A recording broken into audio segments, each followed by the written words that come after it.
వక్ఫ్ సవరణ చట్టం కేసులో సుప్రీంకోర్టు మధ్యంతర ఉత్తర్వులు ఇచ్చింది. వక్ఫ్ ఆస్తుల్లో ఎటువంటి మార్పులు చేయవద్దని సుప్రీంకోర్టు సూచించింది.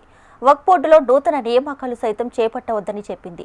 ఇక కేంద్రానికి కౌంటర్ ఫైల్ చేసేందుకు వారం రోజుల సమయం ఇచ్చింది న్యాయస్థానం. వక్ఫ్ సవరణ చట్టంపై స్టే ఇచ్చేందుకు నిరాకరించింది. పిటిషనర్లు లేవనెత్తిన అంశాలపై వారం రోజుల్లో వివరణాత్మక సమాధానం ఇవ్వాలని కేంద్రానికి సూచించింది అత్యున్నత న్యాయస్థానం. ఇక మరిన్ని డీటెయిల్స్ మా ప్రతినిధి రామకృష్ణ అందిస్తారు. రామకృష్ణ, వక్ఫ్ సవరణ చట్టానికి చట్టబద్ధత అంశంపై సుప్రీంకోర్టులో విచారణ వేళ అత్యున్నత ధర్మాసనం కీలకమైన వ్యాఖ్యలు చేసింది.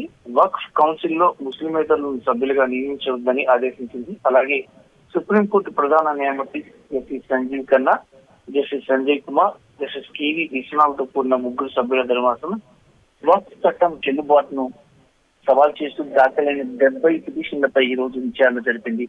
అన్ని పిటిషన్లు ఒక దగ్గర తీసుకొచ్చి ఈ విచారణ చేపట్టింది. ఈ క్రమంలో కొన్ని దస్తాలు దాఖలు చేసేందుకు సొలిసిటర్ జనరల్ తుషార్ మెహతా వారం రోజుల గడువును ధర్మాసనాన్ని కోరారు. ఈ సందర్భంగా సుప్రీంకోర్టు కీలకమైన వ్యాఖ్యలు చేసింది. ప్రస్తుతం ఉన్న పరిస్థితుల్లో ఎలాంటి మార్పులు చేయరాదని ధర్మాసనం సూచించింది. వక్ఫ్ ఆస్తులు కోర్టులు ప్రకటించిన వాటిని డీనోటిఫై చేయొద్దని కేంద్రాన్ని ఆదేశించింది. ఈ నేపథ్యంలో సెంట్రల్ వర్క్స్ కౌన్సిల్ వక్ఫ్ బోర్డులో ఎలాంటి నియామకాలు జరపబోమని కూడా ధర్మాసనానికి సొలిసిటర్ జనరల్ తుషార్ మెహతా చెప్పడం జరిగింది. టోటల్ గా చూసుకున్నట్టుగైతే వక్ఫ్ సంబంధించి దీనిపై వక్ఫ్ చట్ట సవరణపై స్టే ఇచ్చేందుకు నిరాకరించింది.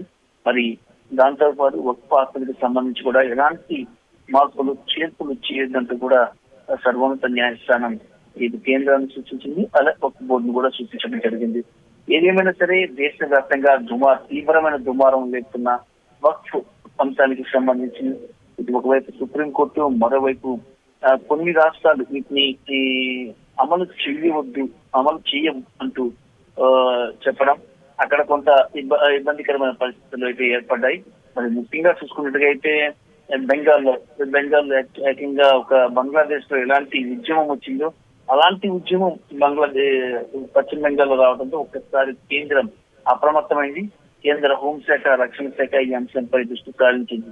మరి ఇక్కడ శాంతి నెలకొల్పడానికి అన్ని రకాల చర్యలు తీసుకునేందుకు కోర్టులు కూడా సర్వోన్నత న్యాయస్థానం కూడా రంగంలోకి దిగింది. మరి ఈ వక్ఫ్ చట్టానికి సంబంధించి ఎలాంటి మార్పులు సంబంధించి ఎలా ముందుకు వెళ్ళాలి అంశానికి సంబంధించి కొంత టైం లేక వారం రోజులు కేంద్రానికి సమయం ఇచ్చింది. మరి కేంద్రం దీనికి సంబంధించి కౌంటర్ దాఖలు చేసిన తర్వాత సుప్రీంకోర్టు నుంచి ఫైనల్ డెసిషన్ అయితే వచ్చే అవకాశం ఉంది. ఏదైనా సరే వక్ఫ్ చట్టము అమలు విషయంలో స్టే అనేది ఇవ్వబోమని సర్వోన్నత న్యాయస్థానం చెప్పేసింది. Right RK, thanks for the updates.